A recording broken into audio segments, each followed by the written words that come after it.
Olá, pessoal! Bem-vindos a mais este guia visual essencial sobre as diretrizes do Imposto de Renda 2026. A nossa ideia aqui é pegar aquelas regras super complexas da Receita Federal e transformar num roteiro direto, estruturado e bem fácil de acompanhar. Vamos lá?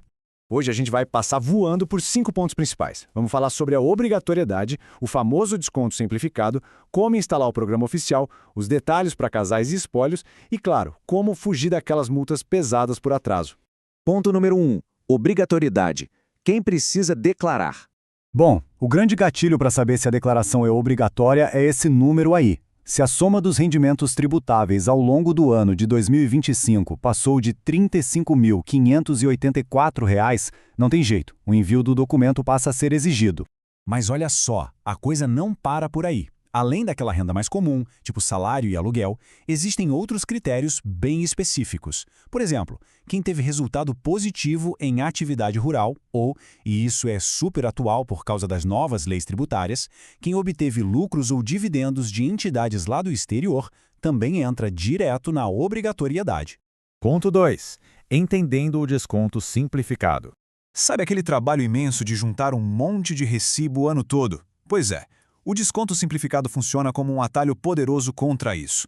Ele basicamente troca todas aquelas deduções legais detalhadas por um abatimento fixo de 20% em cima dos rendimentos tributáveis. A grande mágica é que isso exige zero comprovação documental. O sistema aceita o valor e pronto. Só que, aí que está o pulo do gato. Tem um limite para essa facilidade. Essa dedução simplificada é estritamente travada num teto de R$ 16.754,34. Passou desse valor, a regra dos 20% simplesmente perde o efeito no QCD. E isso é literalmente uma encruzilhada contábil, né? De um lado, o desconto simplificado, uma taxa fixa, sem dor de cabeça com recibos, mas com teto financeiro rígido. Do outro lado, as deduções legais, exigindo prova exata de cada centavo gasto com saúde ou educação. E um detalhe absolutamente crucial: depois que o prazo de entrega acaba, não dá mais para mudar de ideia entre os dois formatos. A escolha fica travada. Ponto 3. Instalação e acesso ao programa. Pegar o software oficial é um processo super tranquilo. É só seguir esses passos no portal do governo. Entra no site da Receita, vai no portal de serviços digitais, acha a área de download de programas e escolhe o IRPF 2026. Um detalhe muito prático é que o sistema atual já vem com o Java embutido, então ele roda lisinho no Windows, no Mac ou no Linux sem precisar instalar mais nada por fora. Ou se a ideia é fugir de qualquer instalação no computador, o próprio manual oficial destaca uma alternativa de ouro. Dá para usar o serviço online Meu Imposto de Renda direto no navegador. Quem tem aquela identidade digital gov.br nos níveis prata ou ouro, consegue acessar isso numa boa e, de quebra, ainda destrava a declaração pré-preenchida, o que é um baita de um adianto. Ponto 4. Regras para casais e espólios. Para quem é casado ou tem união estável, a gente tem dois caminhos distintos na hora de prestar contas. O primeiro é fazer a declaração em separado, onde cada indivíduo lança a própria renda e divide exatamente ao meio os rendimentos gerados por bens em comum. O segundo caminho é a declaração em conjunto. Aqui, um único cônjuge assume a responsabilidade total e relata 100% da renda e do patrimônio dos dois num documento só. Já no caso dos espólios, ou seja, o patrimônio de alguém que faleceu, a jornada fiscal tem 3 fases cronológicas muito claras.